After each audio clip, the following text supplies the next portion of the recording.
and then we'll fill for just a minute. Actually, there's... Oh, yeah, we fill for just a minute just in case OBS cuts it off. Right. I was like, well, there's no need to fill because it's a just chatting episode. Wait, no, we still got to fill. Yeah, you're still making a recording. Don't invite the badness. Right? Anytime we're like, oh, we don't need to do X, like, didn't you lose a lot of odds and ends because we thought it was recording and it wasn't? Oh, yeah, I've done that several times. Freaking OBS settings and Windows updates and crap. Oh, my God. Mm-hmm. So this is me filling like a pie. Fill like your that favorite type dead of pie. air up. What? Favorite type of pie? Apple. Go. Favorite type of Apple and pumpkin are really like the only ones that I eat. I don't really like pie that much. Like if there's pie, then I'll eat it. But I'm not like, you know what I want? I want pie. My sister doesn't like cake, or didn't like cake when we were growing up. So God, she's I had hot. to learn pie. I would say key lime pie here. is my favorite.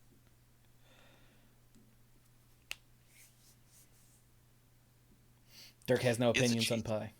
Yeah, is a cheesecake a pie? You were I muted, said yeah. apple, cinnamon apple. Cinnamon apple. Oh, that's getting very specific. So, cheesecake, I would not think as a pie. Nah, but cheesecake It's definitely is not its cake own either. category. Yeah, it's its own. Yeah. It's gross. Yeah, I said it. Gross. What? So you will voluntarily eat cranberry sauce, but not cheesecake. Correct. Why not both? Because I don't like cheesecake. That was easy. Cheesecake is this. I think it's a texture thing. Well, it's not just a texture thing. It's a texture and aftertaste thing. I've never had a cheesecake. Mm-hmm. People are, oh my God, this cheesecake's really good. Try this one. It'll change your mind. And I have a bite. I'm like, oh, this isn't so. Never mind. It's bad. Yeah. Every time you're just like, I have never had a pudding that I care for. I can do creme brulee, but I don't like pudding. So go figure that out. Look at how I don't even know what creme brulee is. Look at how hoity-toity Brian is. It's like pudding with a blowtorch. Yeah, that sounds way more awesome. Yeah, it's creme, and then you brulee the top with a torch to caramelize it and crystallize it. Look at how hoity-toity Mike is too. I don't speak your booga booga space language. Well, you could either do it with a torch or you could put it under a broiler. Either one. Sorry, but when you have a conversation and you say you could do it with a torch, but and there's another method, you might as well just stop talking because torch.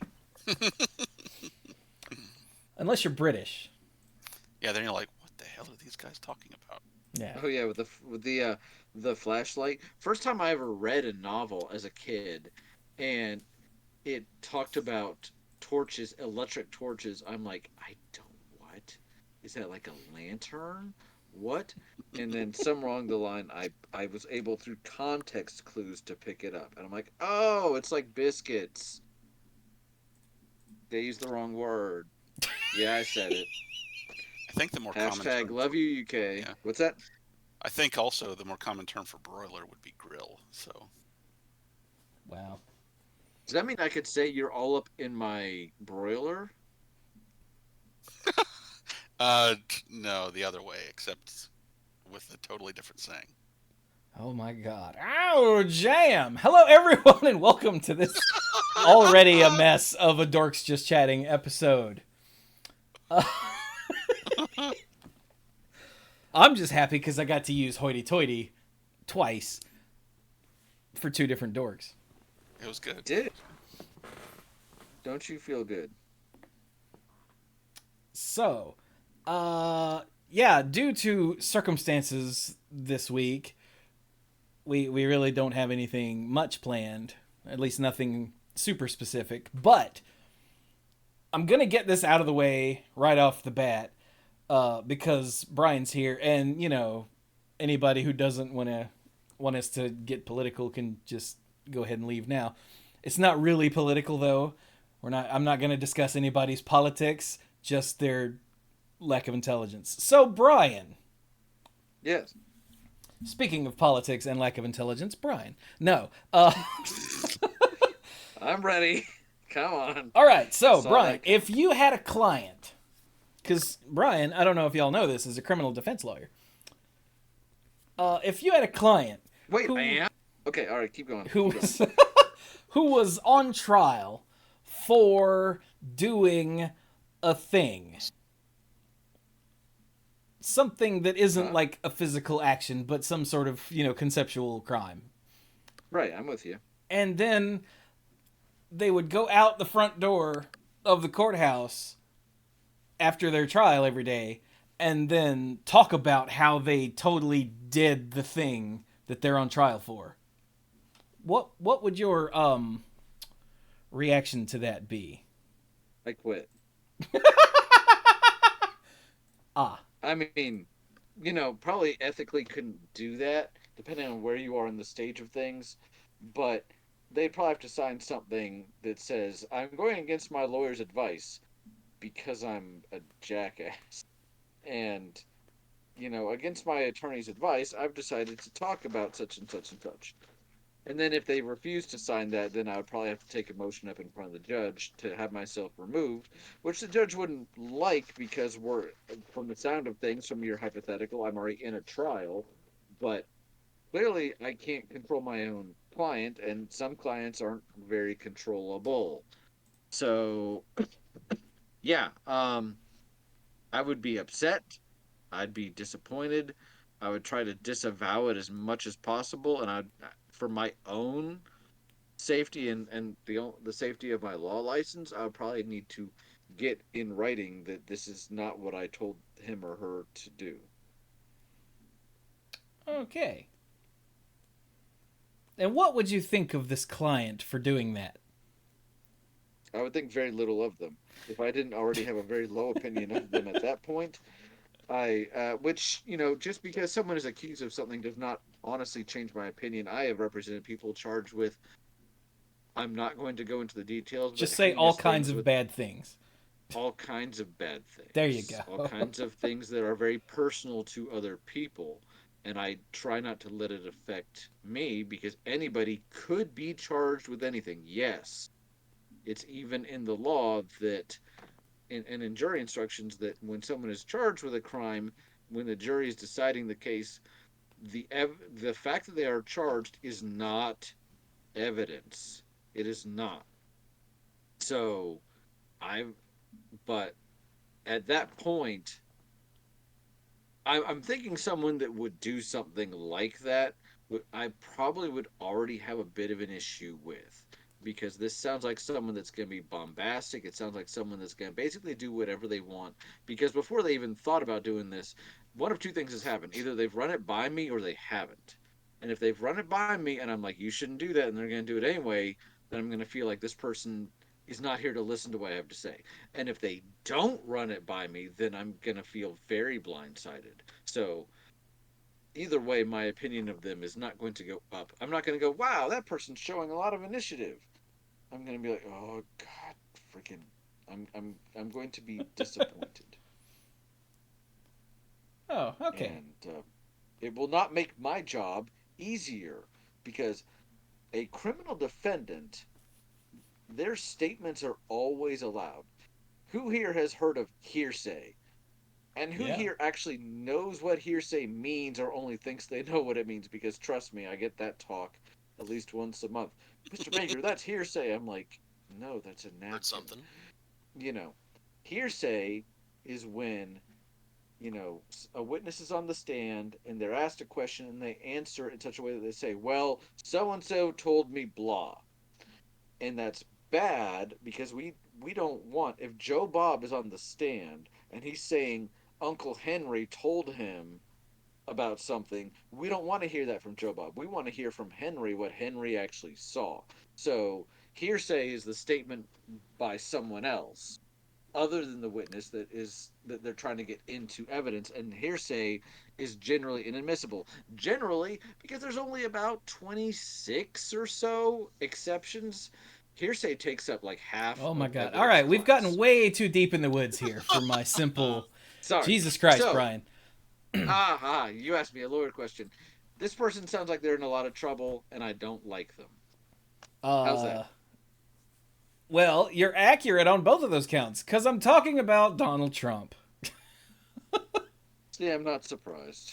Donald Trump, for Is this those that don't know, as of this recording, Donald Trump is currently in the middle of a trial for fraud. He's charged with fraud for lying about the value of his properties. And every day, he goes out and gives a little like press conference outside the courthouse. And at least the first 3 days, he brought up how he lied about the value of his properties. Like on the third day of the trial, here is the quote. Trump. So this is again the press conference outside. This is not anything in the courtroom. It said so they put it down at 18 million, and they said I overvalued it because we had it valued at a much lower number than it's worth. This is about Mar-a-Lago, by the way. His people keep saying that the judge has valued Mar-a-Lago at 18 million, even though the judge didn't do that. They're reading it off of the valuation form that was, it was assessed at 18 million. So, okay. So they put it down at 18 million and they said I overvalued it because we had it valued at a much lower number than it's worth. And by the way, my financial documents are much less than my actual value, which nobody even knows. That was a straight quote. Mm-hmm. Like he's on trial for fraud for lying about the value of his properties, in too much when it's good for him and too little when it's good for him that way. And then he goes out in front of the courtroom and straight up admits to valuing it at lower than it's worth, which isn't legal. Ding ding. So, and he did this, like I said, for at least the first 3 days of the trial. He would go out and then say this crap. And I'm like, regardless of whatever else that you think about the man, what kind of an idiot?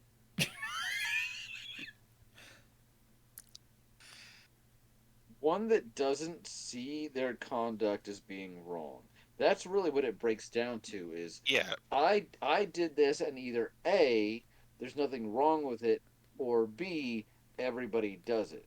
Which A is refuted by the law, and if you have disagreement about it, that's why you have a trial or whatever. And then B, the everybody does it is never a valid defense. From a defense attorney, that is never a valid defense. I remember I got a parking ticket in college. I parked somewhere for like 5 minutes longer than I should have, and I knew I had to run into the dorm for something, so I parked somewhere I did not have a pass for. I had a pass for the place across campus. I came back, I had a ticket, and I went to them. And I'm like, I was the only person you ticketed, and they're like, yeah, and I was upset with it, but there's nothing I could do. And that's when I vowed to become a lawyer. Ah, Look, at that point, I vowed not to be a lawyer. See how well I held that up. Huh? parking services at UNCG drove a lot of people to do a lot of messed up things. Like become lawyers. I hated those people. Yeah. So, yeah, he. So either I think it's a combination of the two, but this is the statement. Putting aside who this even is for the moment, this is a statement by someone that clearly does not see that they did anything wrong, and then going to this person, he has never admitted wrongdoing in anything. He's very upfront about what he does. I used to follow his Twitter before he was banned, and then I haven't checked it since he's been back. But he, I people would always say he said this and this and this when he was on there, and he's saying it. I'm like, I'm hearing it. These things are not being blown out of proportion. He is literally telling the American people things. But he never says that anything he does is wrong. He just puts it out there, and then when people are like, "That's wrong," he's like witch hunt or any of a number of inflammatory phrases. But he never admits that it's wrong. Does he know how to apologize? I don't know. And He there's does a not. certain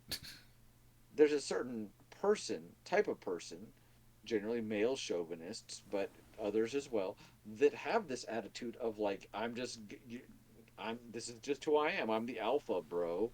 And if you call me out on it, then that's a sign of weakness on your part.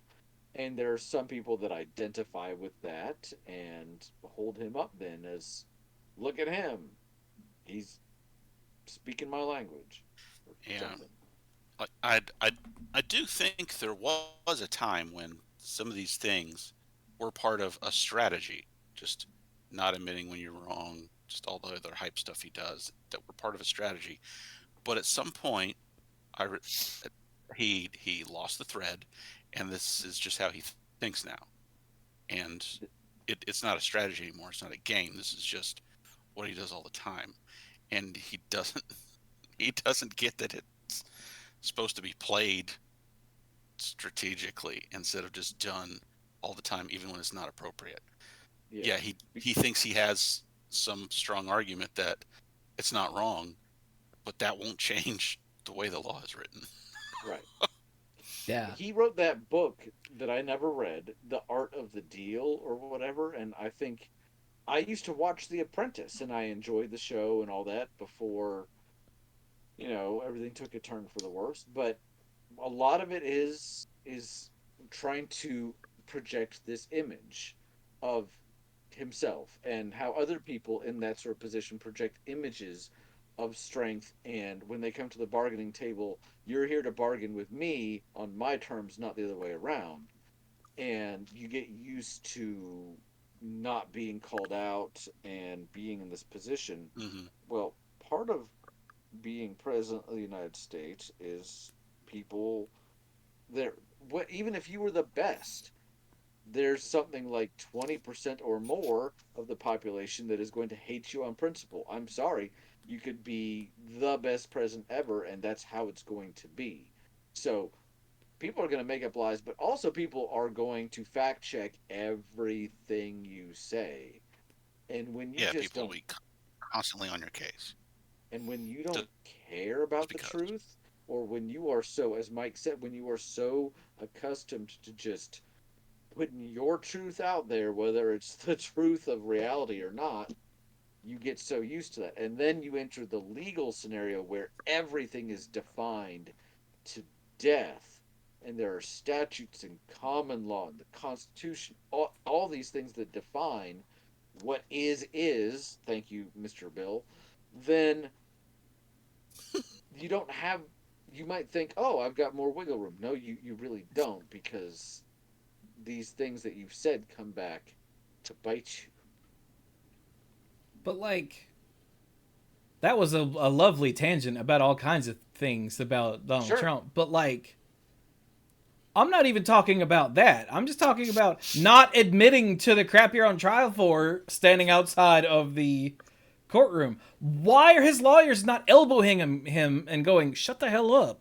Like, Like all the Because Marvel he's people gotten people to Tom Holland. because he's gotten people he can bully.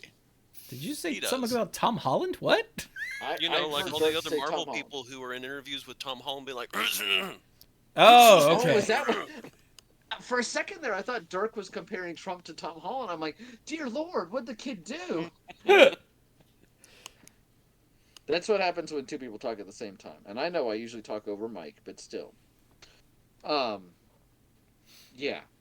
And again, so you're wondering like why Like, don't they try All he to, has to and do Mike, is not say these particular things. He can bloviate about all of his usual crap, but he's just admitting to the crimes right outside of the courtroom. And I'm like, no matter what, like, your lack of strategy or your narcissism or whatnot, you think the man has been in courtrooms enough in his life, he should know not to admit guilt right outside of the courtroom where he's on trial for the but thing he's talking about. And I think Yeah, but that like I goes. said, Go ahead. something broke, and his strategy, his game is now just how he thinks, and he can't get out of it. Something went wrong. And I go back. I know I got off on a tangent there, but I go back to what I said originally. He doesn't see he doesn't see it as a confession because he doesn't think he did anything wrong. Hmm. That's the fundamental problem. Now you're wondering, like, you asked a good question, why aren't his attorneys stopping it? Uh, Bogard in the comments mentioned that as if he would listen to them anyway, and that's kind of it. He surrounded himself with sycophants. He's fired the people that he doesn't that are tried to help him, and what he's left with are people that at at various parts of this trial, I've followed it loosely. I haven't had a whole lot of time this week, but at one point the judge snapped at one of the defense attorneys who was trying to draw out from this witness all these crazy questions that the judge was just like, can his answer to all of the next 90 questions just be yes or no or anything? And the judge at one point asked him, who are you? There's not a jury here. You guys elected for a bench trial. Who are you performing for? And I think the unspoken Yeah. answer is Donald Trump. They are trying to perform to Donald Trump, even though Donald Trump, they're just trying to impress him. But Donald Trump is not the master of his own destiny in this situation. He's not. So the attorneys he's got right now are just hoping to basically come out of this, say, I was Donald Trump's attorney in this trial, and use that to pad their own standing.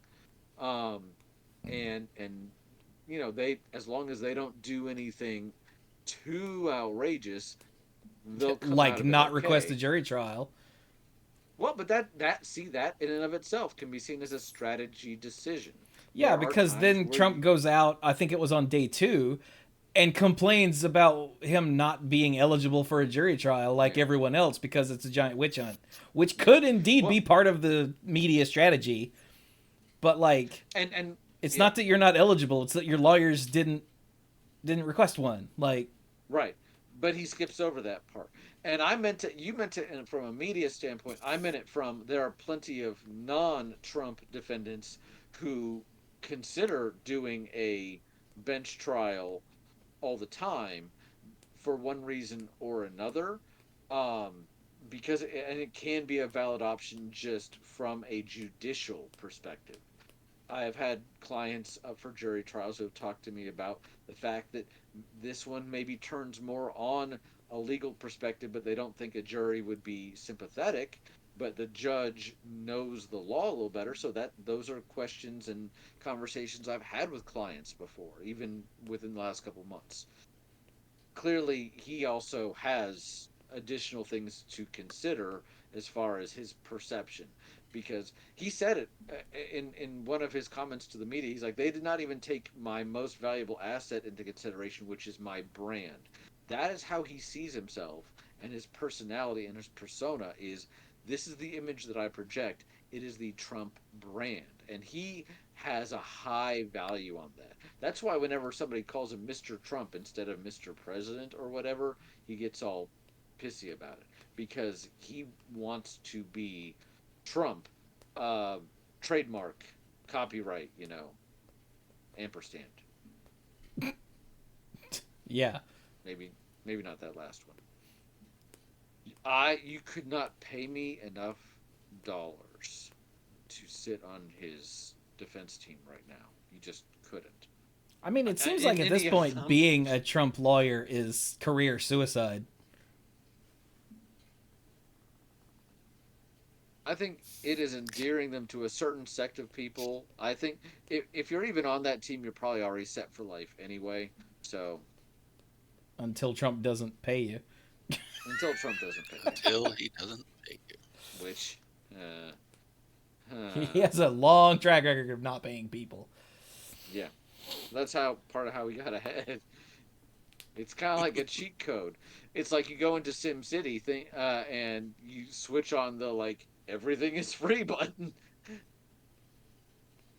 Yeah, Sir, I you mean, wanna if build a I didn't stadium have to here? pay people for things, I would have plenty of money too. It's true. Yeah. Mm-hmm. It's weird though. If I don't pay people for things, I have repercussions. It's almost like there is a two-tiered system of justice, just not the way he means. Yeah. Huh.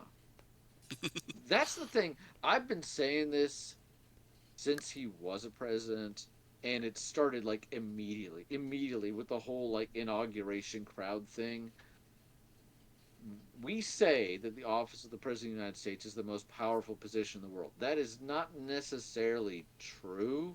There's a lot more nuance to it, but there's something deeply ironic about a cisgendered, straight, white dude who was born into privilege, born, has never had to work, like seriously labor work, a day in their life, getting elected to that position, and from day one playing the victim.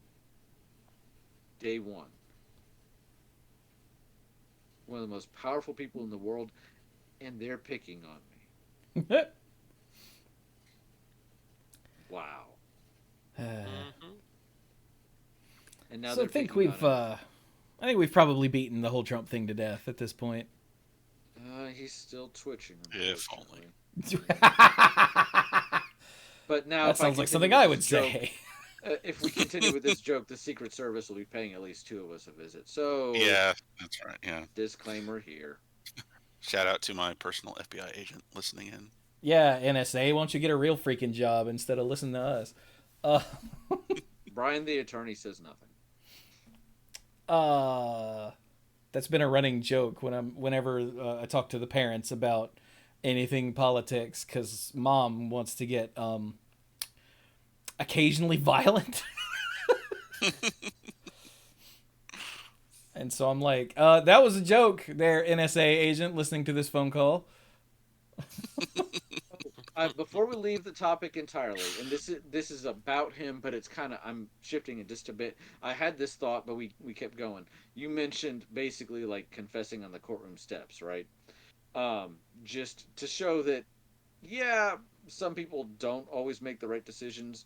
I have had a more than one number of clients, and the fact that there was even at least one of these, and obviously I'm not going to go into details, but I've had more than one client charged with a gun crime. And it used to, in most cases, when you're charged with a crime, the police have to gather evidence, goes before the judge, and the judge has to really consider, what's the credibility of what I'm hearing. This person seriously wouldn't confess to this or whatever.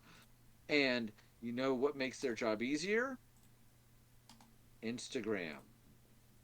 But Why, and again, more than one client, why, why settle at just having something in your possession that maybe you shouldn't for various reasons we won't go into, and you have some plausible deniability there or whatever. Why do that when you can just broadcast to the entire internet? Here's me with this thing.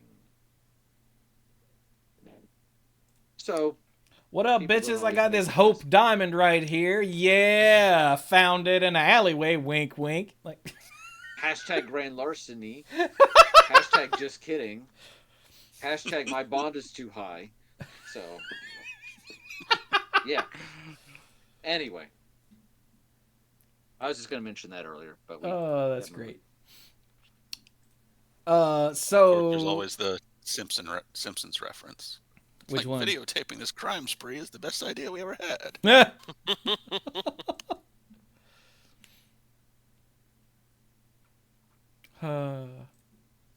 So you want to change gears like super completely? Yes. How about we take a look at the Doctor Who mechanics article? Huzzah. All right.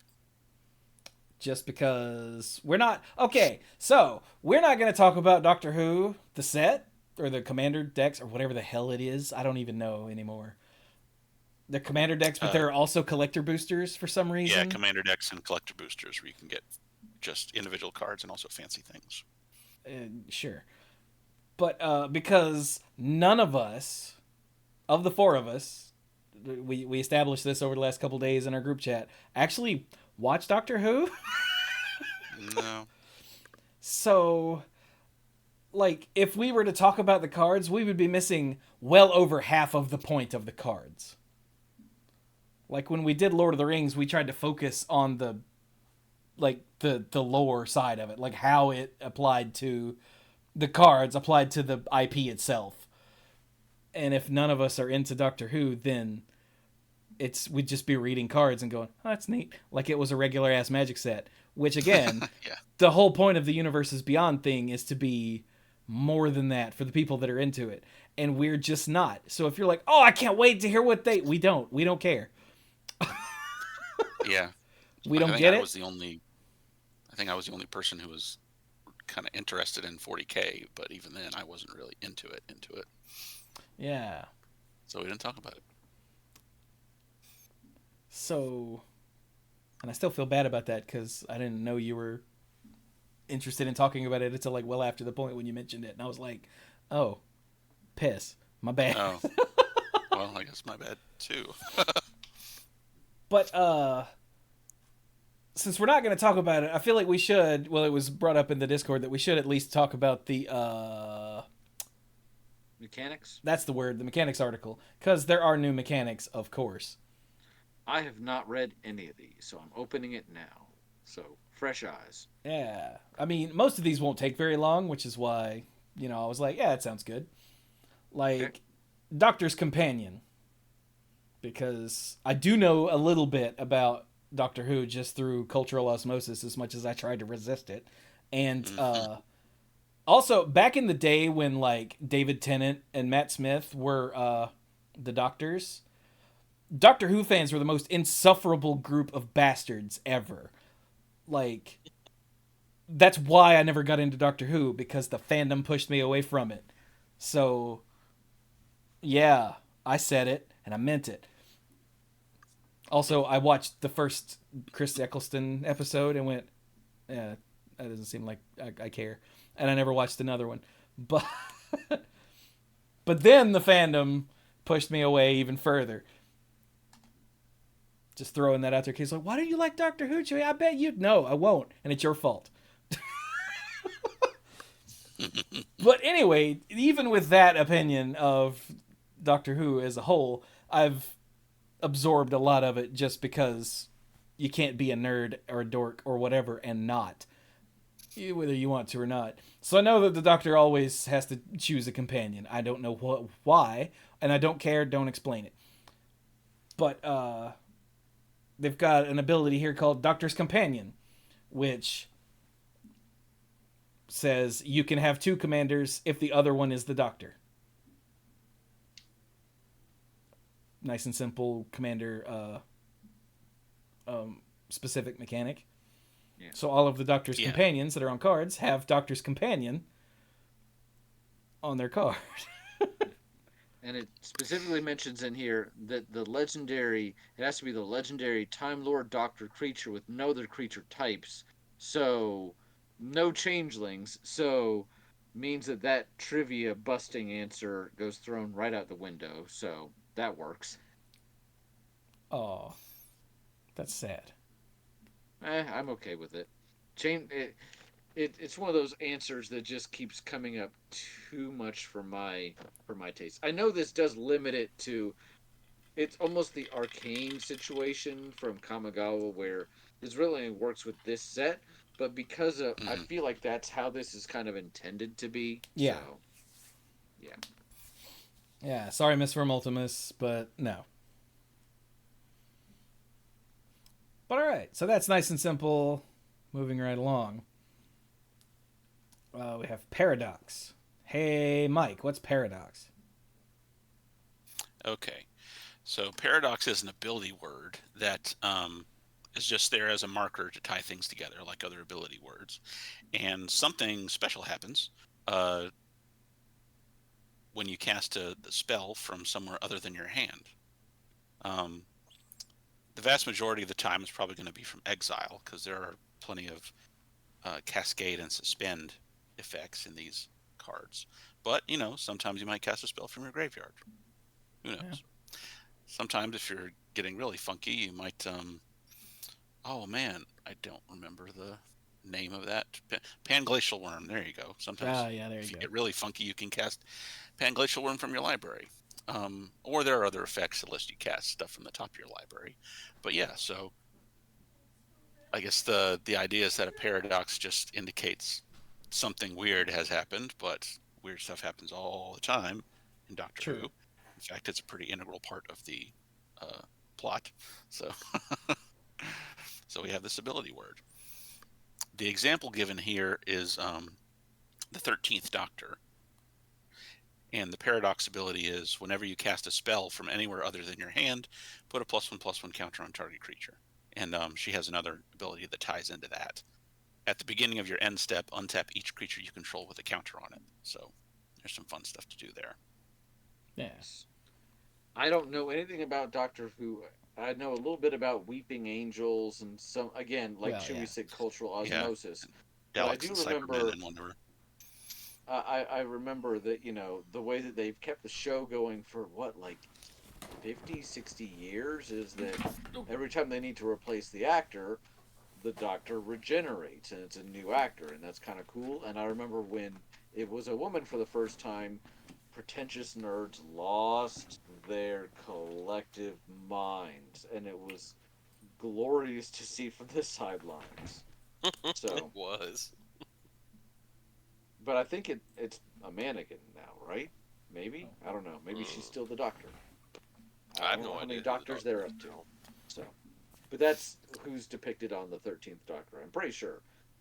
I think we're up to That, 15 now, based on something I saw on Twitter, Mm-hmm. okay. or at least 14. I know that they weren't able to do Doctors past 13 for this product, but I think it was someone. I don't follow Gavin anymore, but I swear Gavin is all over my freaking timeline because of this set. But it was something like they weren't able to get more recent Doctors into this product, but there are plans to do something with them in the future or something like that. Again, since it's Doctor Who, I didn't register, but I read it. Apparently, David Tennant became the 14th Doctor. I thought he was one of the earlier ones, but I don't He know all the was British originally the actors. 10th Doctor. Oh, So he's Oh. back. Huh. Anyway, let's not get into any of that. If Okay. what Dirk just said isn't accurate, we don't care. Don't tell us. yeah. But paradox is a neat way to, again, like ability words do, tie together something that's very mechanically similar but has a different outcome. Yes. Like you'll see, there's also a Team TARDIS ability word there too, but that's just like a one-off, like reference. Like they did that in other Adventures in the sets. Forgotten Realms. Well, Yeah, they that's the did one that that I was thinking of. Yeah, they did a ton of that in there. Yeah. And also the 40K Commander decks. Yeah, so that one is more of a flavor ability word, whereas paradox, there's actually a bunch of them. Mhm. So it got its own entry here. So that's cool. Then we've got villainous choice. Hey Brian, what's that do? So I know that this mentions there's an entire deck dedicated to the villains of the show, and I think this would be one of the themes of this one. I've read this, and I think I don't want to go. I know we're not covering the whole cards, but this may need some context. Basically, villainous choice offers opponents two unfortunate outcomes, but they get to choose which one befalls them. This to me sounds like Browbeat. Yeah. Basically, if Browbeat was like villainous choice, this or this, the whole what we call the Punisher cycle Mhm. from Torment and from Odyssey block. Just they've got this legendary creature here. It's got menace, but its ability is at the beginning of your end step, so the controller's end step. Create a 3/3 black Dalek. I think I'm Dalek. pronounced that correct. Dalek artifact creature token with menace if an opponent lost 3 or more life this turn. Then each opponent who lost 3 or more life this turn faces a villainous choice. You draw a card, or that player discards a card. So that's the example it gives here. So again, I think, hey, it's Browbeat, but it's the choice that Browbeat makes you make. Good thing for me or bad thing for you. And Mm-hmm. it's a mechanic in this set, and it belongs to the bad guys. I like it. I built the commander deck a long time ago about the trio of fates, and it was all about choices. And there was the voting mechanic from, I think, one of the conspiracy Will of the sets, and I Council? played into that. What's that? Will of the Council? Is that the one? Well, I think so. I think that's. Mm. Hey, I haven't played it in a very long time, so, but that sort of thing. So I definitely grok this. I definitely like this sort of thing, and it feels appropriate that it's on the villain cards. I don't know enough. Again, I've seen videos of like the angel statues, which seems kind of cool, but otherwise I don't really know anything about the villains of this universe. Yeah, we've established that Yeah, multiple times. and now it's been beaten to death. Yeah. Daleks are evil robots who hate everyone and want to exterminate all non-robotic life, basically. Yeah, exterminate. Exterminate! See? Is that what that's from? I just Mhm. Okay. I just thought that was a generic evil robot thing to be, is exterminate, but I guess that's okay. I Yeah. learned something today. Are they just looking for more batteries? Then wouldn't they be saying Duracell or something? Yeah, or the Energizer Bunny. Yeah, Energize. he's a Dalek in disguise. See it. Villainous Choice feels like another one that they just made like a quote unquote mechanic just because it's a neat idea. Because as Brian pointed out, Magic Card's been doing this forever. But this gives them like a thematic sort of vibe. Yeah. Yeah. Mhm. It helps tie things together. If they didn't give it a special name, some people might get it, but you'd be surprised how it would just fly under the radar. The classic example Yeah. of why they do stuff like this is a big point of feedback about the Mercadian Masks set was that people said there weren't any new mechanics in it. But yeah, there were. There totally were. They just didn't have special names. Yeah, there weren't on the any cards. named mechanics, so Mm-hmm. the people that weren't paying attention didn't get it. Yeah. Yep. Yeah. And I'm not gonna say that's right or wrong. I think that's what people latch onto. Yeah. So Which is why they've made up a bunch of weird things over the years just because of that reason. Mm-hmm. we So, so then we have time travel. And time travel is an action. So, Mike, what is a keyword action? A keyword action is something that can be written in just a couple words that gives you an instruction for what to do. Like investigate is a keyword action that means you get a clue token, Yep. for example. What about so and Scry means you look at that many cards on the top of your library. oh, there we go. Put one on Draw top, is a so- keyword action, right? Draw is draw is a keyword action. Yes, it I is. think mill is too now. It is now. Mm-hmm. Yeah. Yep. So it's just a thing that you do. everybody understands, well, according to the rules, what it does. Yeah. So, hey, wait, who having a Dirk? That's me. So what does time travel do? Ouch. Like on the card. Well, yeah, Well, like Okay. It might be easier Well- if you look at the description under the card, but however you want to do it. Like this card is just weird. All right. I mean accurate. The tenth Doctor for 3 blue red Mythic, Time Lord Doctor, 3/5, legendary creature. It has 2 abilities. All right, Excuse tell me. me if I'm. Go ahead. I just had a hiccup. Sorry. Oh. Alani? Oh, it's There's a no French S expression. there. Allons-y. Okay. Whenever you French? attack, exile cards from the top of your library until you exile a non-land card. Put 3 time counters on it. If it doesn't have suspend, it gains suspend. So that's cool because the Doctor is a time traveler thing. So he allows you to rip things out of your library and throw them over there with suspend. All right, makes sense. I was always a Right. huge fan of suspend. And his other ability is timey-wimey. So for 7, time travel 3 turns. Activate only as a sorcery. 3 times. 3 times. 3 times. Sorry, my bad. Time travel 3 times. Activate only as a sorcery.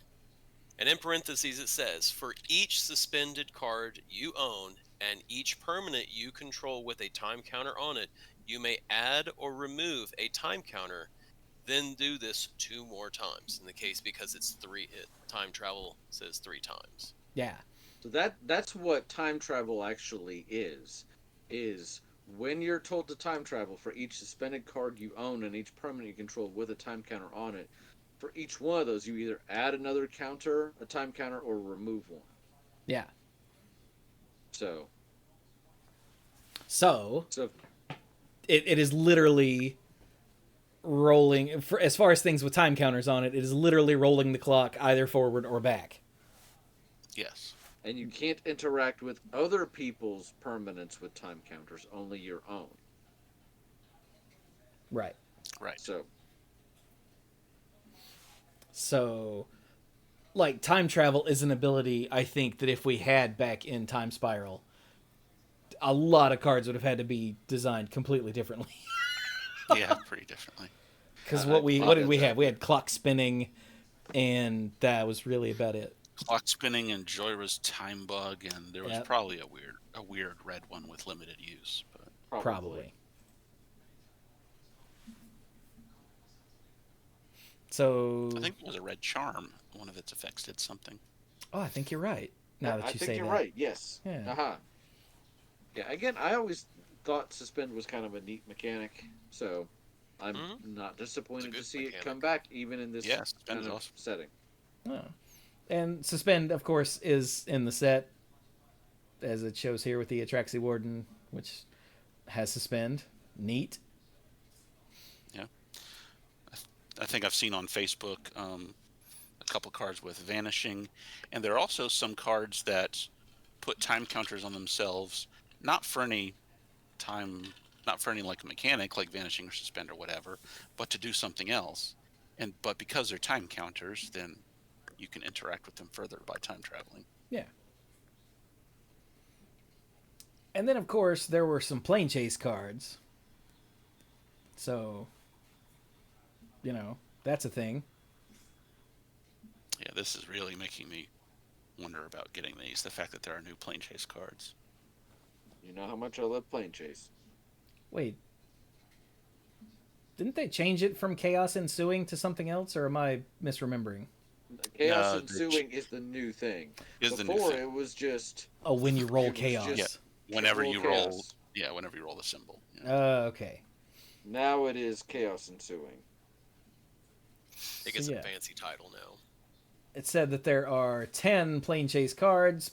I guess they're all new? Yes. Oh, each commander deck comes with 10 oversized plane chase cards. Surely they're not. They didn't make 40 new planes for this. Or planes in Phenomenon. Did they? I bet they did. It surprised me if they did That'd because be it ties into the very product. Yeah. That means Earth is an option. Puh. It is. It does. That'd be pretty funny. Chewie's apartment. Yeah. So there you go. There is a quick look at the Doctor Who mechanics. Nothing really too insane. One is a commander, not format commander, the general of your army type of commander mechanic. One is an ability word. Villainous choice is just slapping a label on a thing that already exists, and then time travel is actually really cool. So, I like it, I guess. Yeah. Yeah, it's fine. For something I don't really have anything more than a very passing tangential knowledge of, it certainly seems kind of cool. Yeah, sure. I mean, for the ones that we know about, apparently they've done really well. Like we loved, like as a collective, all of us loved what they did with Lord of the Rings. Yep. Oh yeah. And from what I can tell, people love what they done with Doctor Who. Like the Discord, the Doctor Who preview thread has been going nuts for days now. Which So, good for them. yeah, so like I'm sure that the same amount of love and reverence for the IP was put into this one. It's just that we don't have any relationship to that IP, so we don't care. And I've realized this is one of the downsides of Universes Beyond, is they're literally taking the "it's not for you" thing and pumping that up to like 15. Because if you don't care about the IP, then you're just going to grab the cards from it on the secondary market that apply to your format of choice. And that's it's always it. the flip side Yeah. of making something like this. So I'll tell you, this makes me super jazzed for Final Fantasy. I just have to wait, I think, 2 years. Yeah, because Assassin's Creed is next year for some reason. Yep. But I'm not going anywhere. I am in a slowly decaying husk. Oh, yeah. Oh my god, a hot chick. Hi. Hi. There's an intruder in my apartment. She's Right. busted into my room and kissed me. Oh, Sweet. best intruder ever. Only because I already know her. So, we had a couple other things on our list. Yep. Should we go ahead and do the Mad Lib before everybody wants to go to bed, or should we save that for another episode? Let's do the... Well, okay. I am biased, but I would Well, of say course let's you do are, the yeah. Mad Lib. The problem is the Because- other conversation requires you and Dirk to be here. Whereas if you guys are like, as soon as 10 o'clock hits, you're going to be like, well, let's go to bed. Then we should probably do that first.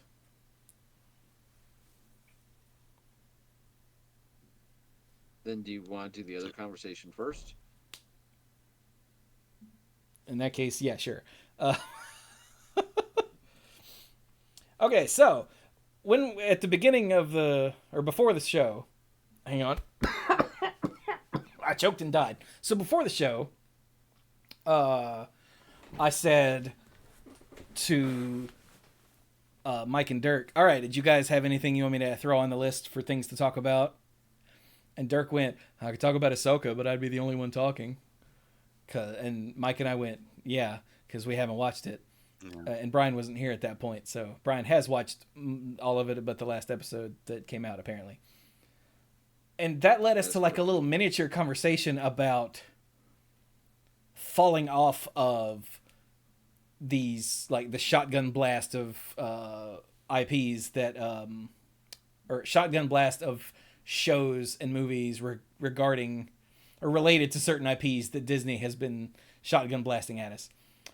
And like I've completely fallen off of Star Wars shows. I didn't watch Andor, but I watched The Mandalorian season 3, and then I haven't watched Ahsoka. And I think that's all I've missed is Andor and Ahsoka. I have Did not you watch watched. Obi-Wan Kenobi? Do what? Did you watch Kenobi? Yes, it was really good. Okay. I also haven't watched Secret Invasion on the Marvel side, and I don't know if I've missed anything else. Marvel. I've completely fallen off. Like, I don't care to watch Ahsoka. I never watched any of the stuff that Ahsoka came from. So I have no nostalgia for the character as far as I'm concerned. Like, her appearance in Mandalorian was her first. Because, like, I'm aware of her existence, but I never watched any of that, so I don't care. And I've seen people ask, hey, if you didn't watch Clone Wars, is Ahsoka even worth watching?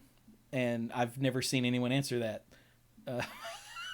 I've just seen a lot of people asking.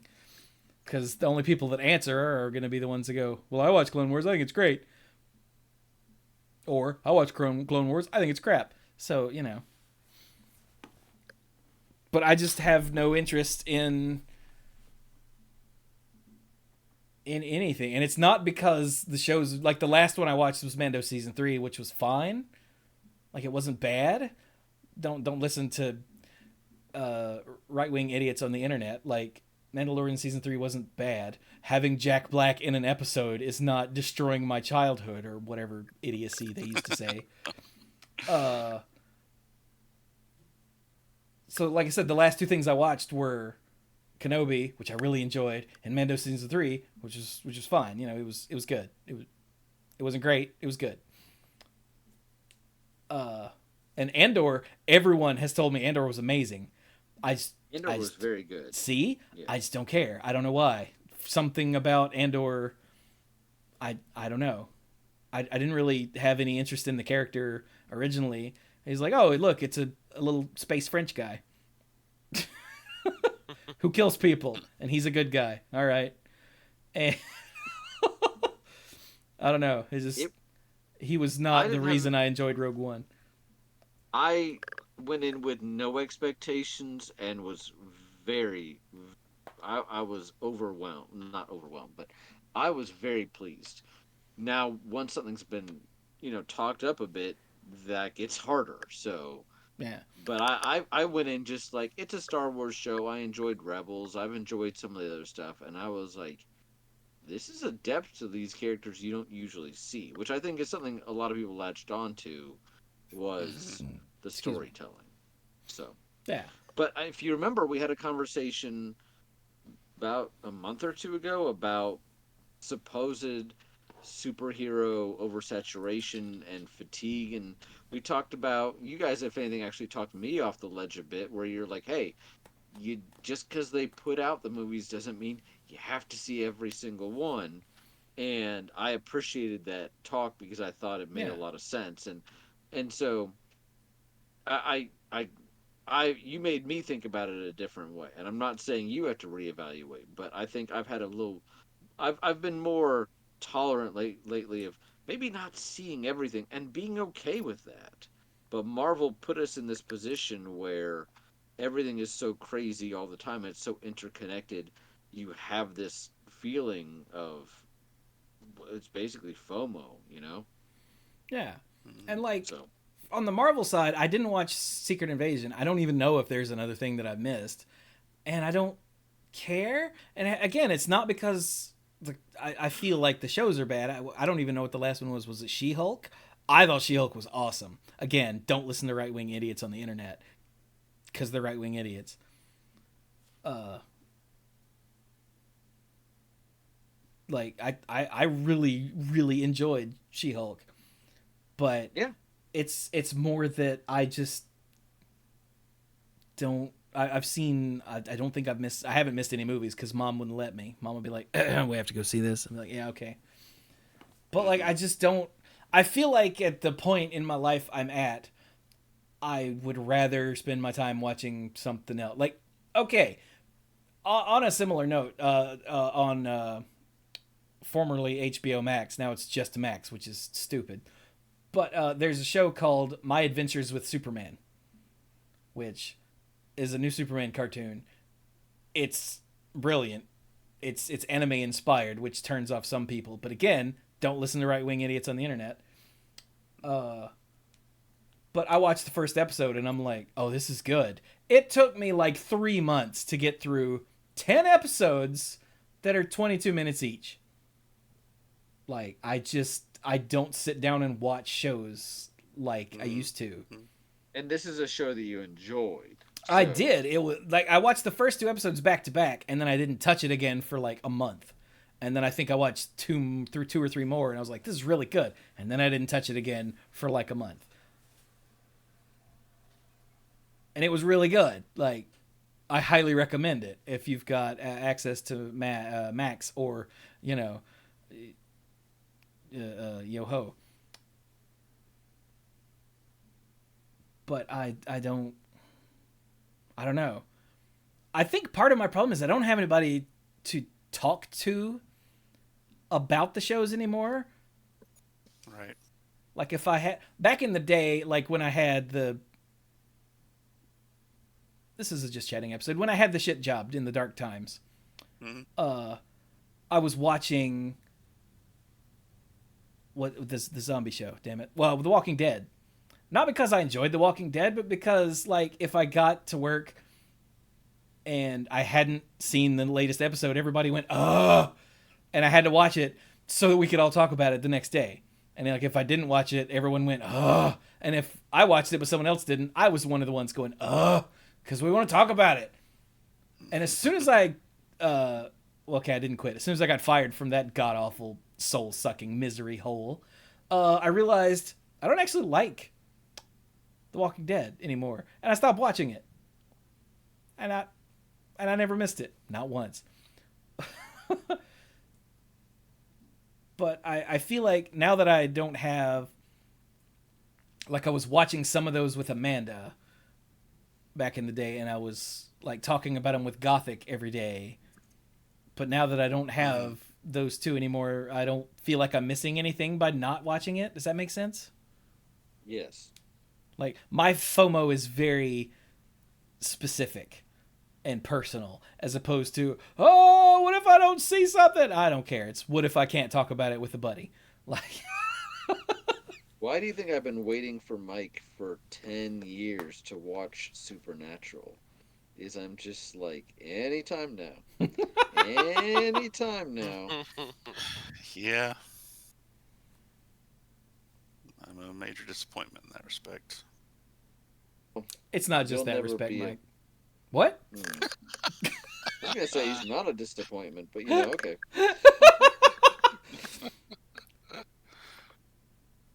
Look, basically, if you put what both of us said in the right context, then you're good. Okay, got it. But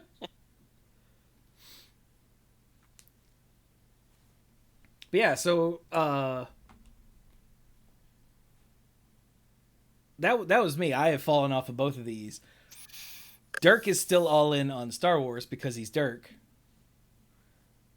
But Marvel has sort of, I think the last thing I had watched, and I've mentioned this before, is Moon Knight. I really would like to watch Secret Invasion, but there was something I was looking at before that said that, like what you had said, that it was all the rage when Thanos and the stones and all that was going on. You're like, oh, it's building, and then we knew Infinity War was coming, and then Endgame, and then after that, I think that everybody had become so invested in that when it was resolved, everyone just kind of said, all right, I'm coming off this emotional high now, and I'm good. And so, not to say that the Marvel movies since then are not good, but they have not been earning the financial, I guess, revenue. And again, the pandemic didn't help with that, but the movies directly after that were not, all right, we're going to move into this new phase. They all have been, we're still milking phase 4 before we move into the next phase, because we don't really know what we're going to do with it, so we're going to still milk it for a little bit more. And so that sort of has been what's going on in terms of story is it still was feeding back on Phase 4. And I just kind of gave up on it after a while myself. And like Chewie said, I've been into Star Wars for years. I was into Star Wars when I was in high school through college and everything. And because of that investment, I'm always wanting to see what the new thing is. And because I cut myself off of Marvel, I feel like Star Wars has stuff come out gradually, and I've enjoyed that. Whereas if I had been doing, I think we had mentioned, when you're doing Marvel and Star Wars together, it constantly feels like there's a fire hose hitting you of stuff to watch, and have to be watching, oh, what's going on, well, I have to watch this one. And when there were two of them watching concurrently, you really felt like you were stretching yourself thin trying to make sure you watched both of them so you Yeah, could talk there's with always everybody. something new to watch, and sometimes there's Right. two. Like, I can't You're like, remember. oh God, I gotta set 2 hours of my evening aside so I can watch one and then watch the other one. I can't remember. There was at one point a Marvel show and a Star Wars show that were coming out at the same time, because one came out on Wednesdays and one came out on Fridays. Yeah, I want to say either Mando and WandaVision may have been coming out at the same time, and I think Bad Batch and something were coming out at the same time too. That might have been like Moon Knight or whatever it was before Moon Knight. Yeah, who knows? But like, yeah, if I'd been trying to keep up with everything, it would just feel like, oh God, this all takes forever. There's so much crap. But now that I don't watch either, I don't even know what I've missed. And again, it's not because the quality's bad. I lost the hook. Like, after Endgame happened, you know how when you have like a big weekend event, and then like it starts like Friday night, or a vacation, for those of you that have just taken vacations. Like, Yep. it starts Friday night and it goes Saturday, and then on Sunday it ends and you go home and you've got that, well, now what? Yeah. Feeling. I feel like that's what the MCU did to everybody after Endgame. We're all like, oh, now what? And Well, some and people like they took that earned- personally. They earned enough goodwill with a lot of people that and WandaVision was fantastic. The medium was just amazing how they did it. But realistically, you can't keep this up forever. It's not possible, and they have entered this phase. I mean, it is unintended. possible because all they have to do is make good movies. Satisfy everybody all the time. No, like, they never had movies that satisfied everybody all the time. Like, there's always people like, oh, this sucks. This whole Marvel thing's dumb. DC, yeah, Snyderverse, idiot. But like, all they have to do is just make quality things, and they could do it forever instead of like fire hosing a billion. Like, they had shows scheduled like one every other month that would last 2 months. Come out every week. Yeah. And then there would be like 2 weeks of off time, and then there's more shows. Like, and that pace you can't keep up because you can't make quality at that rate forever. You just can't. Yeah. Disney ran into that with Star Wars, and I think they made a big misstep when they moved Solo up for some reason. That was dumb I as don't know why hell. I don't know why they moved it up, and it was too much. It was too close to other stuff that had already come out. It was just okay, and that just really they gave themselves a major speed bump right there, and changed their plan a bit. Was Rise of Skywalker before Solo? I don't remember what order those happened in. It was Force Awakens, then Rogue One, Yeah. then The Last Jedi, and then Solo, but they may have moved Solo up before The Last Jedi, I think. That is all wrong. All right. Piss off. Rise of Skywalker was 2019.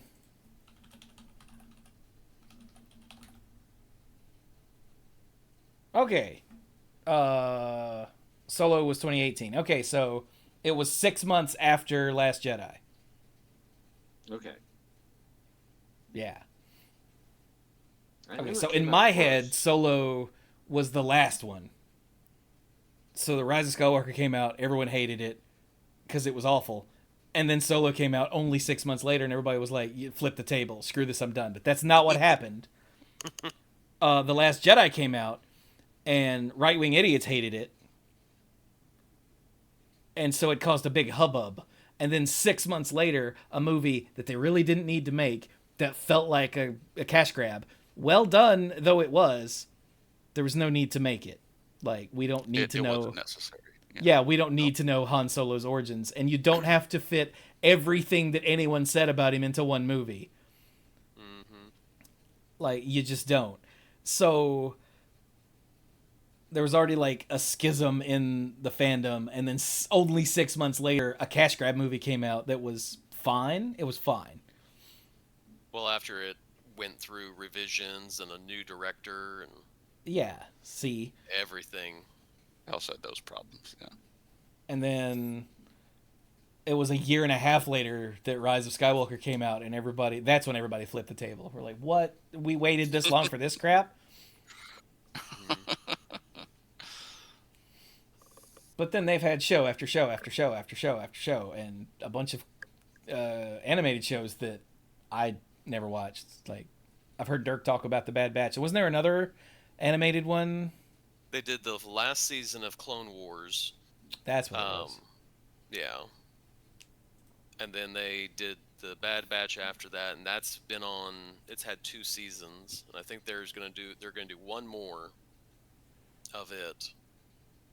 And I think that's all animated aside from Tales of the Jedi and Echoes, or Visions. But Yeah. Visions is not canonical. It's just Japanese studios really just wanted to make cartoons set in the Star Wars universe. Yeah, Visions was the Animatrix, but for Star Wars. Mm-hmm. Yep, that's a good way to put it. Apparently, it was really well done. Again, I didn't watch any of that either because some of them were really good. I've just been watching the live action stuff that is quote unquote canon until I stopped.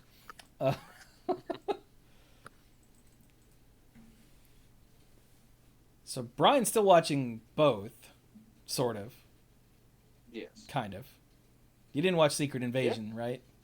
I did. I got you did? caught up. It Oh. was, yeah, it was. It was not as bad as people made it out to be. Yeah, don't listen to right wing idiots on the internet. I try not to. I haven't watched either. Mike, where are you at? In terms of, Like, sorry, I was thinking back to something else we were talking about, and I missed the question. oh, where are you at on staying current on Marvel and Star Wars nonsense? Oh, staying current. I mean, I haven't stayed current on Marvel in a long time. You know, sometimes I'll go out for something like the first Black Panther movie. Never saw the second one. I've kept up with Guardians of the Galaxy partly because Ashley and I happened to go see the second one while we were dating, and she really enjoyed it. So she was excited about seeing Guardians of the Galaxy 3 when it came out. Yeah. No, I haven't been current on Marvel for a long time. I saw of course, Infinity War stuff because that was a major event, and I've seen most of the Captain America movies. Never saw the first one. What? I think I saw all the others. Oh my god. I know. I haven't. I still haven't seen the whole thing. So what about Star Wars? And that Star Wars, only movies. I have not kept up with other media stuff. Never watched Clone Wars. I watched a couple of. I think I watched the last 2 or 3 episodes of the first season of The Mandalorian with like Ashley and her sister over at her sister's house, just visiting with them one time. But that's it. I haven't seen the other episodic stuff. but movies I did keep up with. And for me, seeing Star Wars movies, I'm like, oh yeah, Star Wars, love it. But for Marvel, it almost didn't seem as necessary to watch everything, but still understand what was going on. Kind of like how, when I was reading comic books when I was younger, you didn't have to read all the comic books to know about the big storyline things that were going on. You could just read some titles here and there, and like not even every issue, and it was still fine.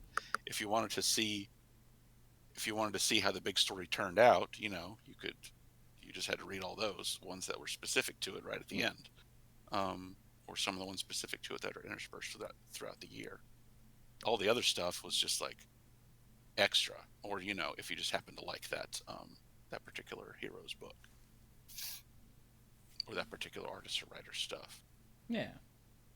And I feel like, without intending to approach it that way, I feel like that's how I approach the Marvel Cinematic Universe. I went and saw stuff that was inherently interesting, or someone invited me to go see because, hey, why not? But no, didn't make an effort to actively keep up. Makes sense.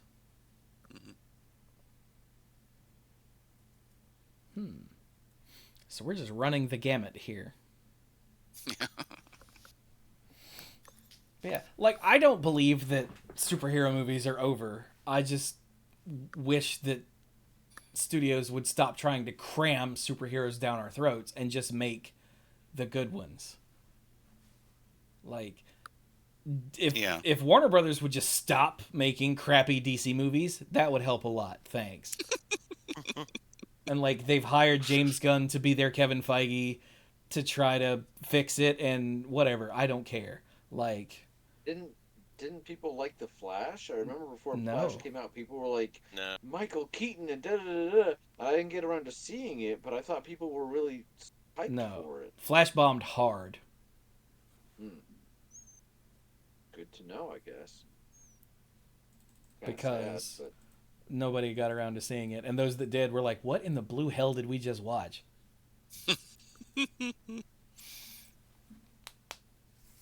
But yeah, I mean, it's also been in production for like 6 years or something. Like, it was there's never a chance it was going to be good. Yeah, it was in production hell pretty bad.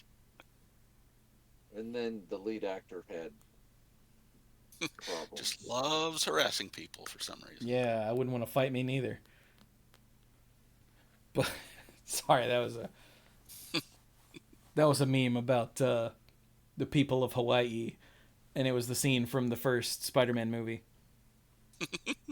It's like, I don't want to fight you, Flash. He's like, yeah, I wouldn't want to fight me neither. And that was the whole Ezra Miller thing, because they were just fighting constantly, and then there are some sort of allegations about worse things that I don't want to get into.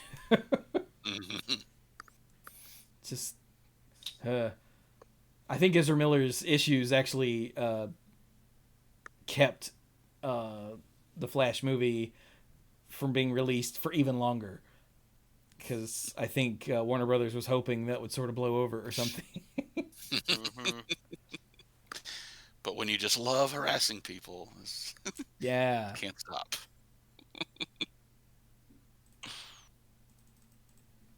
So yeah, but like, anytime anyone says that such and such the hype of whatever genre is over, it's not. It's just that studios see whatever the big new thing is, and they start vomiting out crappy versions, and that dilutes the whole pool. Like, the good ones are still good, but because of all the dilution, the troughs are lower. Like, the peaks are the same height, but the troughs are way lower because people are releasing crap. Yeah. And public sentiment goes, oh, another one? And if Hollywood wouldn't do that, then the MCU could theoretically last forever, as long as they just keep releasing things that are good. but Hollywood can't do that. Like, we would still have westerns if Hollywood didn't vomit westerns out nonstop back in the day. Would we still have Jaws movies? I mean, there was one Jaws movie that mattered. I don't even know how many Jaws sequels there were, but that was the running joke in Back to the Future Part 2 was Jaws, what, 13 or 14? Something like that, yeah. Yeah. I think there were 4 Jaws movies total. Oh, is that all? Well, that's not so bad. Because the last one was Jaws the Revenge. Surprised there hasn't been a Jaws reboot, I'm being honest. Although, I have to say, if you want a big, stupid shark movie, The Meg. I just watched the first The Meg a few weeks ago. It was actually really good. I was going to say, does The Meg count? It's just a big, stupid shark action movie. It is nowhere near as... It's nowhere near as deep as Jaws, you know. But it was fun. If you want an older one that's a really good, stupid, brainless shark movie, Deep Blue Sea. Yes. Samuel L. Jackson. Yeah. And LL Cool J. And the guy that played the Punisher. Thomas Jane. There we go. Took me a minute. There you go. Just a hell of a movie. With one or two twists or turns, yeah.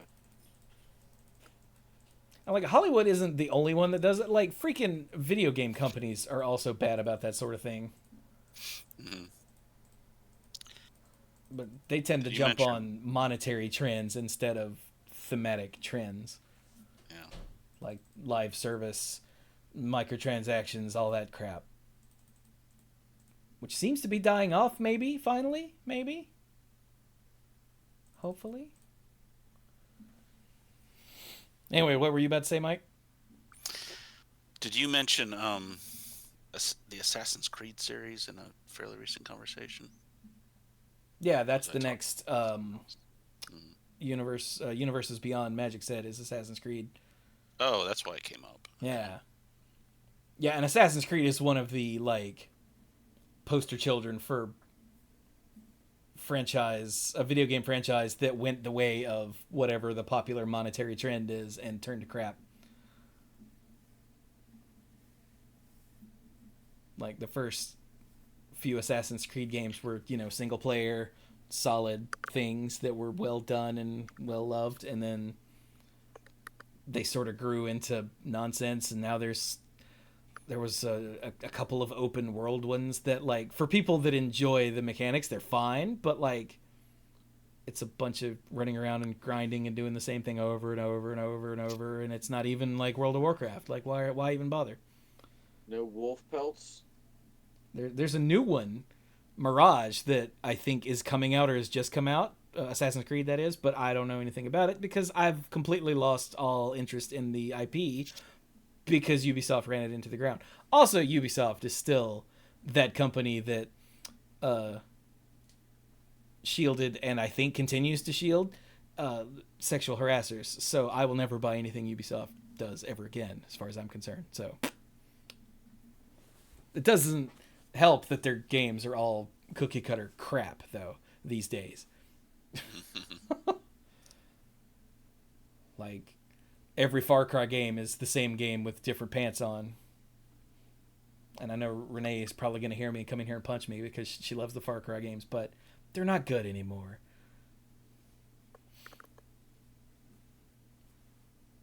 Have you been punched yet? Well, she might not be paying attention.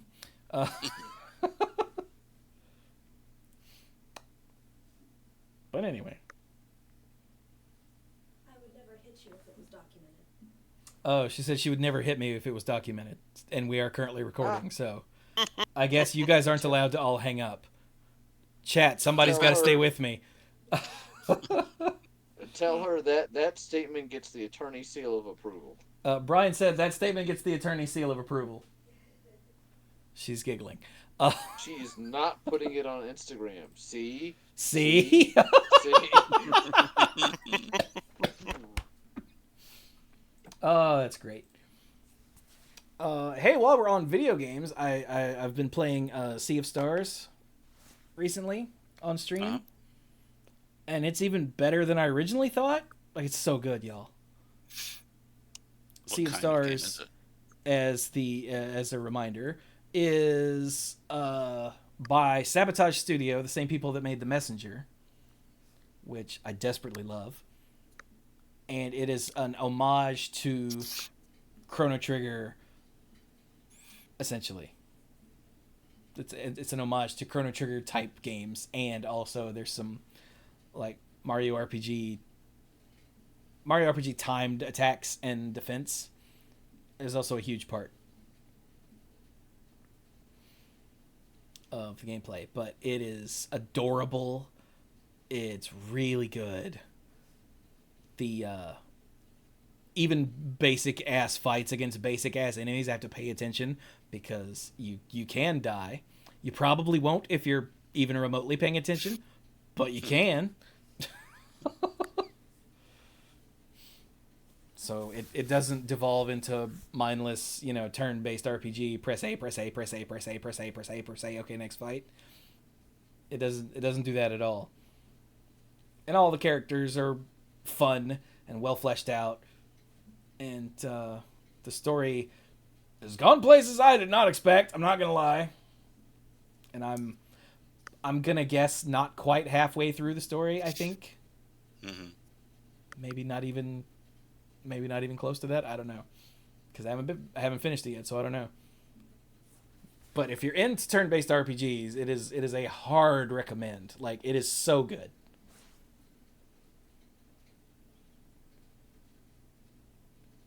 Yeah.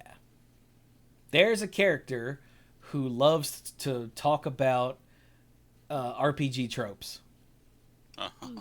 Like when you walk up to her, she will be in the middle of a conversation about, and then I used all those elixirs I'd been saving this entire time, and we won. And I was like, oh my god.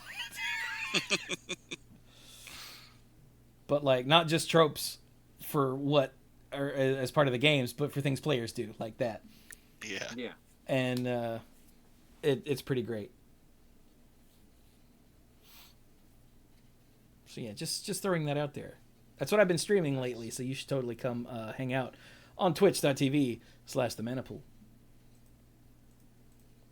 Ooh, and spooky season is upon us. And I've decided that for spooky season I'm going to play, because the sequel comes out later this month, I'm going to play the Alan Wake games. So Alan Wake, which was a full-size game, and then Alan Wake's American Nightmare was a smaller like downloadable game back when that was something different. I don't know if it was on Xbox Live Arcade, but back in the day it would have been called an Xbox Live Arcade game. Like, it was a much shorter, much smaller experience that wasn't like a sequel or an expansion to the main game. It's a different thing. But since Alan Wake 2 comes out this month, I was like, hey, I've had these in my library forever. Let's play these for spooky season. So that'll start probably next week. Yeah. Very excited about that. Point a flashlight and things and then shoot them or something. I don't actually know. I finished playing through Final Fantasy VI Pixel Remaster. Hey, nice. I may go back and do more. I was doing a lot of walking around, leveling up at the end, and trying to break the curse and the cursed shield. And I'm like, this is a lot of battles. I'm probably in good shape to take out the final boss, so I went ahead and just did it. Although the last boss, I will say, both in Final Fantasy 1 Pixel Remaster and now in Final Fantasy 6, felt harder. Like, it felt like they really ramped up the difficulty. I very nearly died several times. Did manage to beat it on my first attempt. And I was sitting there, and I'm like, okay. Sam's been up a little late lately with homework, and I've just been playing games. Uh, do I want to start 2? Because I've never played 2 before, and it's very much on my to-do list.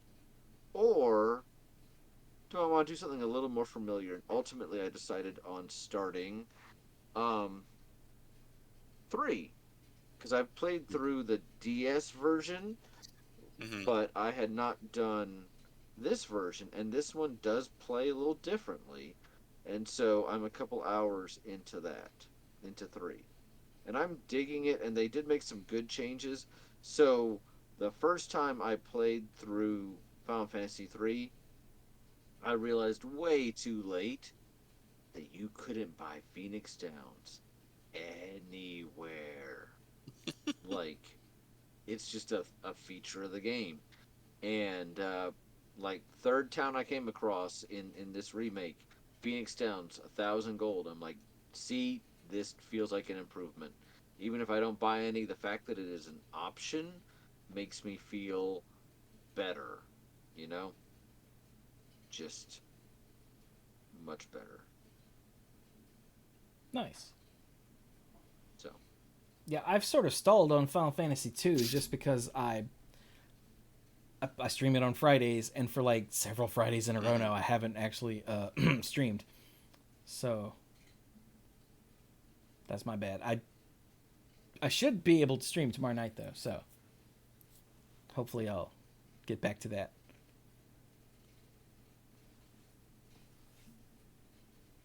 Dark, what you been playing?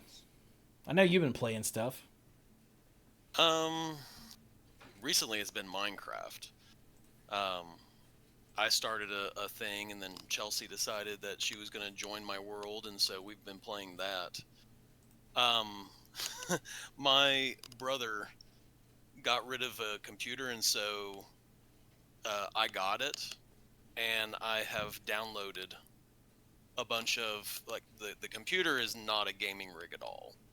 And so I downloaded a bunch of the older games that it could run on, and it's actually been my kids who've been playing. So Trevor's been playing Final Fantasy 1. Wow.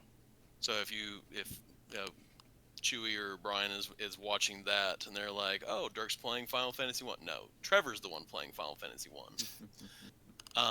Cool. I said I've been doing Minecraft, and um aside from that, I've got a whole bunch downloaded that I want to go and play.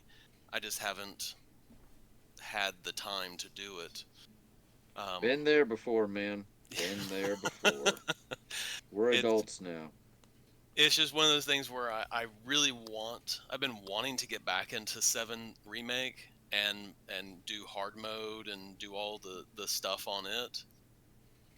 But I just haven't been able to, with all the stuff going on with school and this time of year and just everything. So I just have not had the chance to dedicate time to it. So I think every now and then I'll throw out a Civilization 6, but that's about it. Minecraft has been the big thing I've been playing recently. Nice.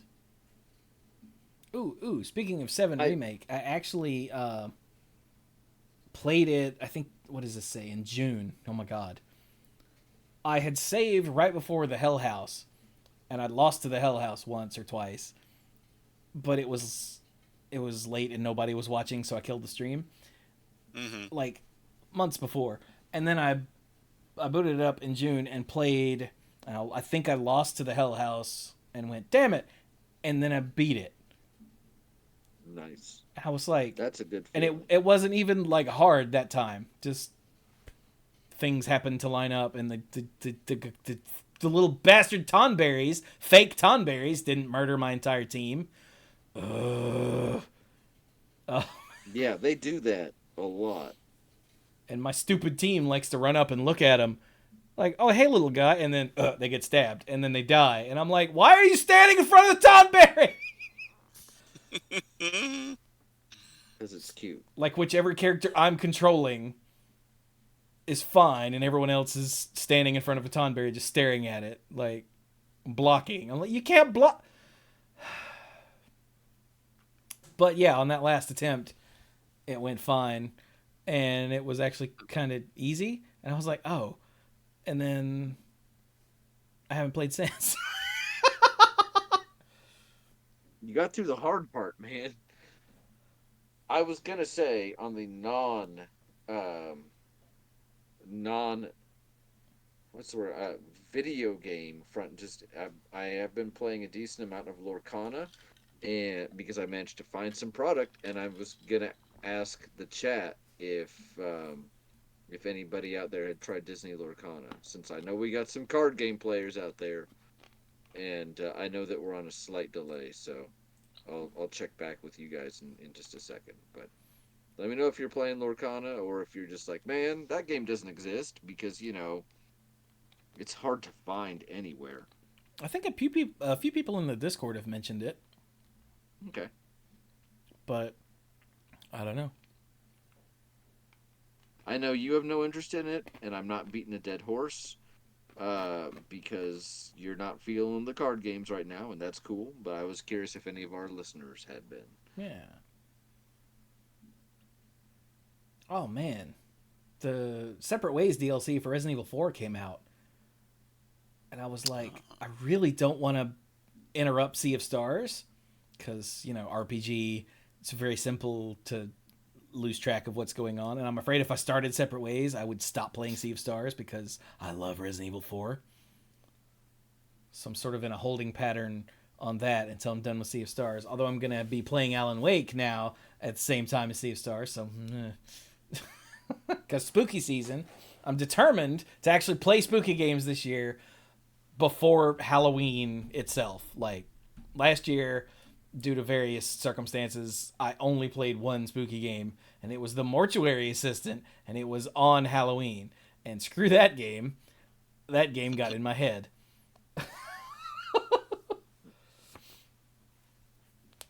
It was really good, but it scared me. Yeah. Yeah. That's pretty much all I've got going on. Mike, are you playing games? Do you know how to play games? No, I mean, I still have Arena installed on my phone. That's it, really. Nice. I mean, Does at that least even you can count? take your phone with you. Yeah, Arena counts, right? Yeah. Yeah. I think it counts. I have, for some reason, recently, probably because, okay, so Renee has a bunch of like logic puzzle type things that she plays on her tablet, Mm-hmm. and they're like Picross, and then a type of Picross that has colors, which adds another layer of difficulty, and all kinds of logic based things that involve a grid and using logic to figure out where to put like either X's and O's or connect lines or whatever. And they're fascinating to me, and my brain has started to get the itch of I should get something like that to do when I'm like pooping or something. Mm-hmm. But thus far I haven't actually acted on that, but it's there. I'm like, I want to kind of want to do something or other. Because I love logic-y things.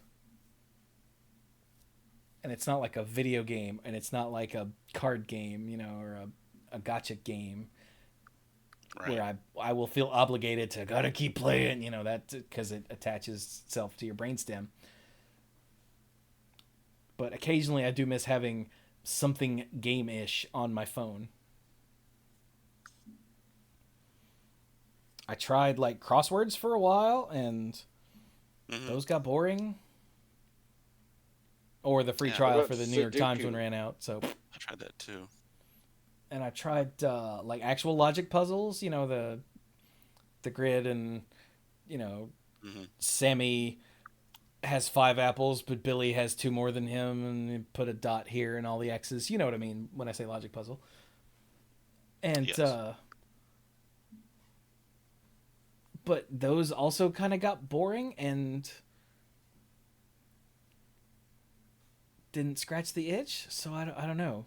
I don't even know if that itch is a thing that's real or not. Or if it's all in my head. Which is where the itch would be, so I'm just talking nonsense now. Oh my god. Man. But anyway. Well, now that it's 10:30, I get the feeling that we should probably start wrapping it up. Just because, two of you have to get up early. And I guess all three of you have to get up early. I assume Mike sleeps like a normal human. Yeah. For a second. Yeah. I was like, I have to reboot every once in a while.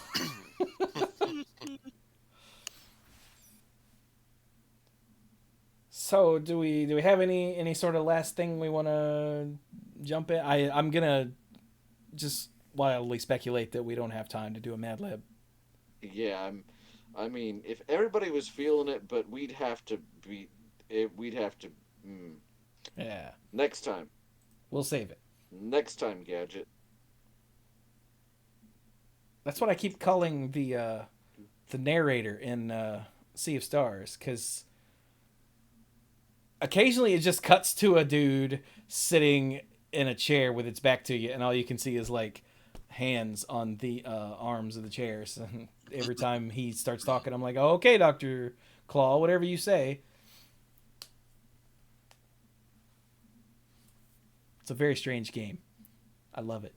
I'm in a place where there are enemies and music from The Messenger. Oh, cool. Like, Mike, you remember the guys who look, I called them like DJ Rockman or whatever, who Yes. looked like they were playing like with turntables and had headphones and whatnot? Yeah. Yeah, I ran into the ice version of that guy in Sea of Stars, and I was like, oh my god, it's DJ such and such! That's cool. And music from a similar region in The Messenger is playing too. And I'm like, whoa, does this music sound familiar? Because I'm a giant nerd. So, yeah. So, like I said, is there anything last minute you guys want to touch on or talk about or anything? I'm good with the touching. That is super hot. I thought you'd like it. I mean, what? So, anybody else? We good? Yeah, I'm good. A feeling we're good, yeah.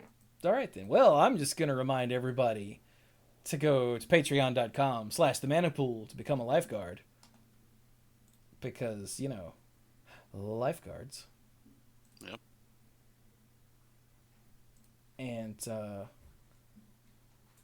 yeah, let me thank our mythic lifeguards in, I don't know, this order? Sure. Team U Hills, how are you? Scuzzo, Beardy Man, Kim Ho, Casey, John Parker, scroll, Jason Kaus, Jason Doan, Jake Jansons, Andrew Odie, ALK Alters, and Al. Yay. Yay. Yeah. Yay.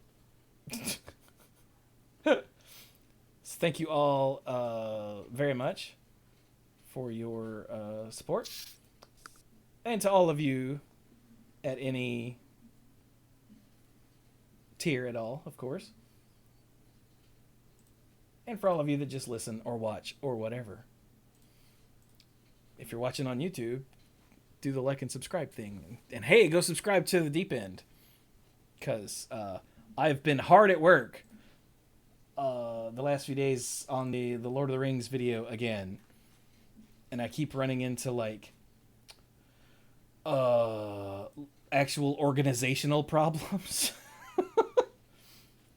So like they dumped all of the new cards that they had revealed from the scene boxes and a bunch of cards with Hildebrandt Brothers art from back in the day and assorted other treatments like trippy ass I don't know what they were called treatments, but I found all of those images and added them to the pile and sorted them into folders and whatnot. And I realized I never added them to the spreadsheet that I'm using to actually order the things. So I spent today going through the spreadsheet, deleting all of the duplicates that I had deleted before, and adding in the new cards. And I added up all the cards in all the folders, all the images I had, and it was 780 or something like that. Somebody just resubbed. It was Dirk. Yay! Thanks, buddy. Awesome.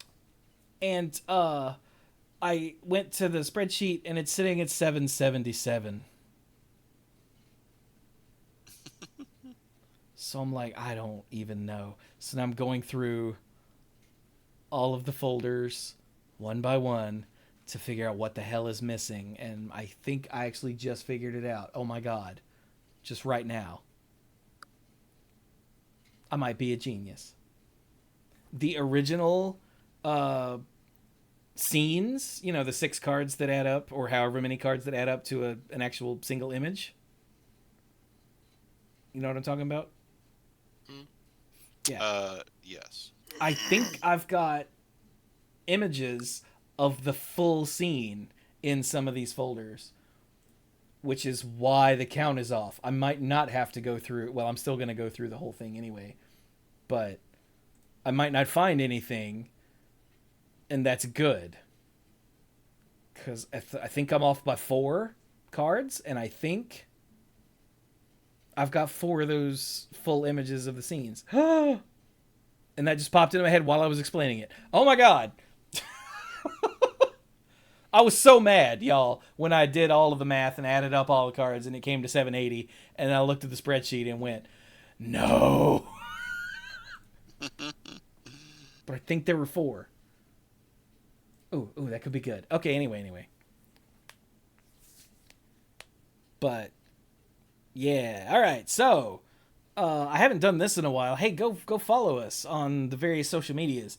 Don't bother with Twitter, because Twitter's dying. Elon Musk is trying desperately to just make no one ever want to go back ever. Just yesterday, or that might have been today, time has no meaning. Links don't show headlines anymore.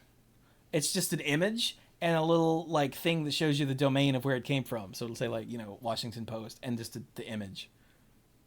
Yeah. It doesn't tell you what the link is anymore. You can't see the link or the title of the page that it links to. And for some reason, Elon thinks that's a good idea? Because he's an idiot too? Yep. So, yeah, go to Blue Sky. Hey, if you want to go to Blue Sky, I've got invites piling up because apparently everybody that wanted one from me got one. So, I'm the mana pool there too. It's the manapool.bsky.social, but it's the mana pool. If you search for the mana pool, you'll find me. So, let me know if you want a Blue Sky invite, and then go follow me there. I'm also on Threads, but I don't use Threads because it sucks.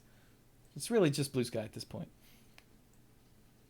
And hey, join the Discord. We have fun there.